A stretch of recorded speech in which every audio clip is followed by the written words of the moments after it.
David Herbert Lawrence was born in Nottinghamshire, England. He was an eminent playwright, novelist, essayist, poet, and painter. One of Lawrence's most innovative and popular works is his collection of poems, Birds, Beasts, and Flowers.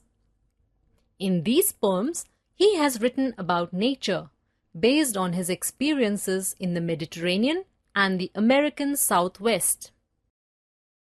He grouped the poems in this collection under various categories such as fruits, trees, flowers, creatures, reptiles, birds, and animals. His poem Snake appears under reptiles. Lawrence wrote the poem Snake during his stay in Sicily, Italy in the early 1920s. The poem is based on his actual encounter with a snake at the water trough. Now let's understand what this poem is about. On a hot day, the poet walks towards his water trough. He sees a snake drinking water at the trough. The snake had crept out from a crack in the wall. He sips the water silently while the poet awaits his turn. The snake takes a brief pause and looks up at the poet. He flashes his fangs and appears to think for a while. Then the snake resumes his task. The brown color of the snake's skin resembles the dark depths of the earth from which he has appeared. The poet recollects what he has been taught. Snakes must be killed. Remember, this poem was written in Sicily, where golden brown snakes are considered poisonous. But the poet confesses that he likes the snake. He compares the snake to a guest who arrives, drinks water, and departs peacefully. The poet wonders whether it is cowardice, perversity, or humility that prevents him from killing the snake. He admits that he is most afraid of the snake. Yet he feels deeply honored to have the snake drink from his water trough. The snake has his fill and looks up dreamily. In a regal, godlike manner, he looks around and then starts slithering away back to the hole. When the poet sees the snake disappearing, he is overcome by a strange feeling of horror. He picks up a log and throws it at the snake. The poet thinks that the log does not hit the snake, but the snake wriggles back hurriedly into the crack in the wall. The poet regrets his action and feels disgusted at his own behavior. He curses the conventions of society and education that made him attempt to kill the snake. The poet now wishes the snake would come back again. He compares the snake to a king living in exile. The snake is the uncrowned king of the underworld, who is due to be crowned again. The poet feels that he missed an opportunity to be in the company of one of the lords of life. He will have to make amends for his petty behavior. In this poem, the poet tells us about his encounter with a snake. The snake is peaceful, and the poet likes it. However, the poet listens to the voice of education and attempts to harm the snake.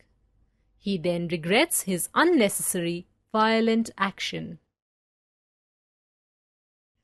D.H. Lawrence does not give the snake any personal attributes. He treats the snake in a literal way.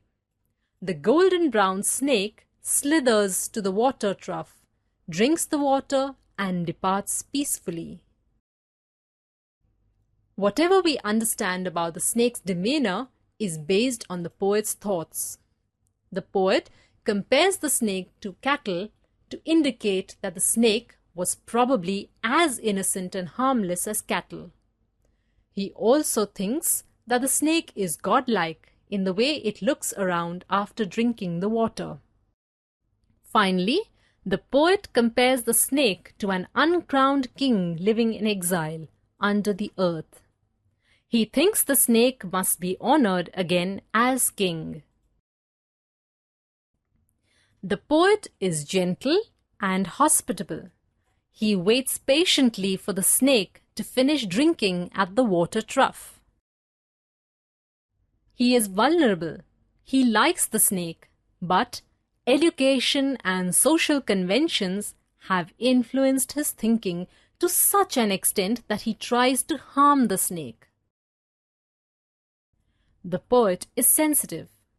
Though he does not actually injure the snake, he feels remorse. The poet is torn between his feelings of affection for the snake and the demands of education and society. The poet likes the snake and is honored to have him as a guest. He does not want to hurt the snake.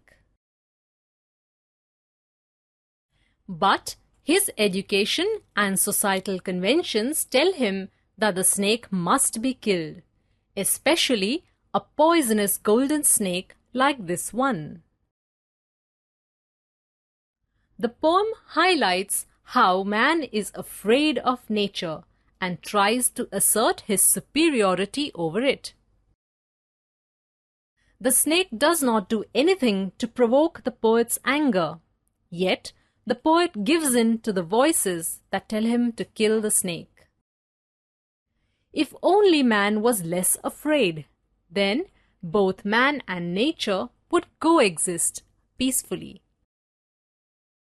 When the poet throws the log of wood at the snake, he is immediately regretful. He describes his act as paltry, vulgar, and mean. He even compares his situation to that of the mariners in The Rime of the Ancient Mariner. The mariner had killed an albatross for no reason and regretted his decision. Similarly, the poet tries to kill the snake. The snake does not die, but the poet regrets having lost the chance to be with one of the lords of life. The poet feels he must make amends for his petty and unkind act. The poem is rich in its use of figurative language. Several similes have been used in the poem. For example, the poet compares the snake to cattle, a guest, a god, and a king. The poet has used alliterations in the poem. Notice how the initial sound of the consonants has been repeated in sipped straight, burning bowels, and peaceful pacified. The poet has also used repetition in these lines. Words such as black, afraid, and slowly have been repeated for poetic effect. Here is an example of transferred epithet. The quality of being clumsy is transferred from the poet to the log. Through the use of figurative language, the poet has created an image of a very hot day in July, where the snake and the poet have come for a drink of water. The initial interaction between the snake and the poet is charming. However, the poet's harsh action at the end shocks us. It depicts how education influences people to behave according to the acceptable conventions of society rather than follow their own natural instincts.